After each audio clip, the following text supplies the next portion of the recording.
normally don't do these kind of tutorials, but let's go ahead and try one just to kind of show you. I warn you, this is not for the faint of heart. So the first thing you need is you need a picture that's going to kind of work. And I went on the internet and found this picture of a man screaming that I'm now going to right click and open with Photoshop. So kind of a goofy looking guy. He's not that scary. It's, you know, the more drama the people have, the better the picture is going to turn out.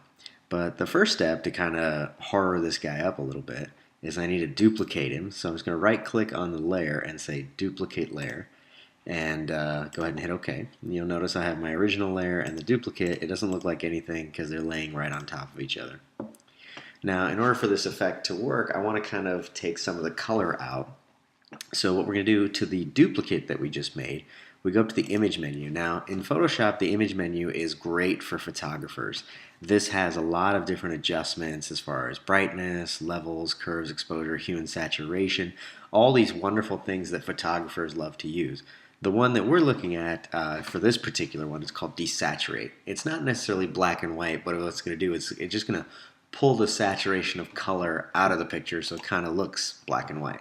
So my top one is black and white, my bottom one is color. You can kind of flip back and forth and see those. So I've got two copies. The next thing we want to do is we want to find some kind of texture that we want to put on this guy's skin to make him kind of horrific looking.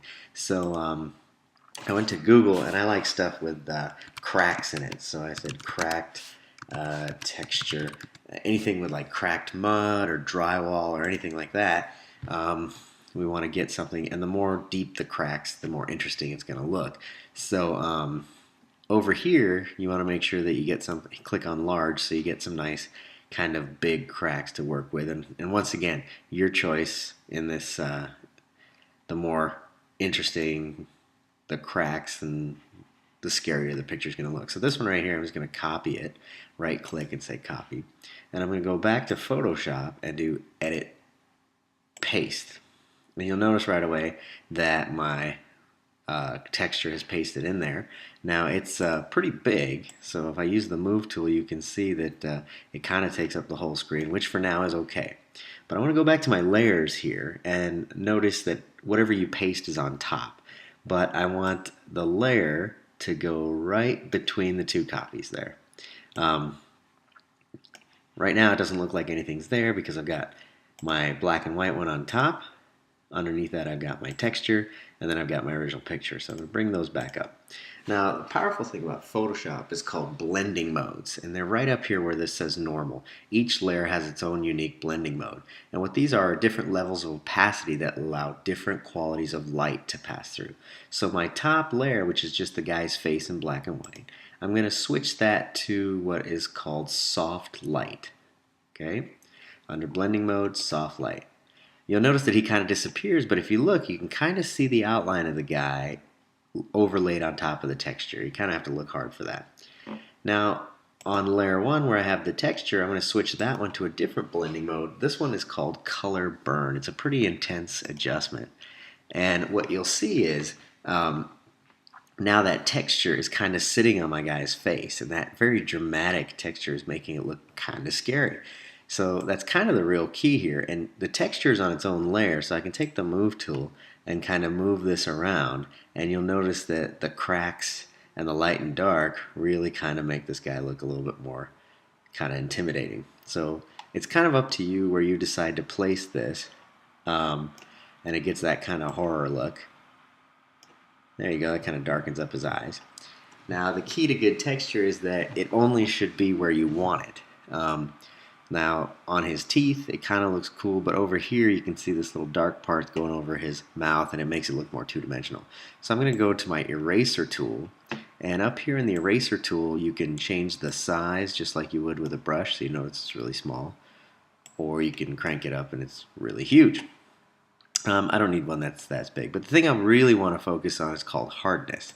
If you have it at 100% and you go to any part of your picture and you delete, it's literally going to delete a chunk out of your picture. But if you go to hardness of, let's say, maybe around 50 and you delete, then you notice it's kind of more of a softer glow delete instead of a full-on. And if we go all the way to 0%, You notice it's almost like having a really soft eraser, and the more you push, the more it deletes. Okay? But what we want to get is, let's say about 50, somewhere in there, eraser. And we're just going to erase the parts of the texture that don't kind of make sense. If he had any kind of hair or anything like that, we could erase parts of that off of there. I don't necessarily want it on his teeth, so I can erase that. That gives it a sense of depth in certain parts, but you don't want to go crazy with it where it looks weird.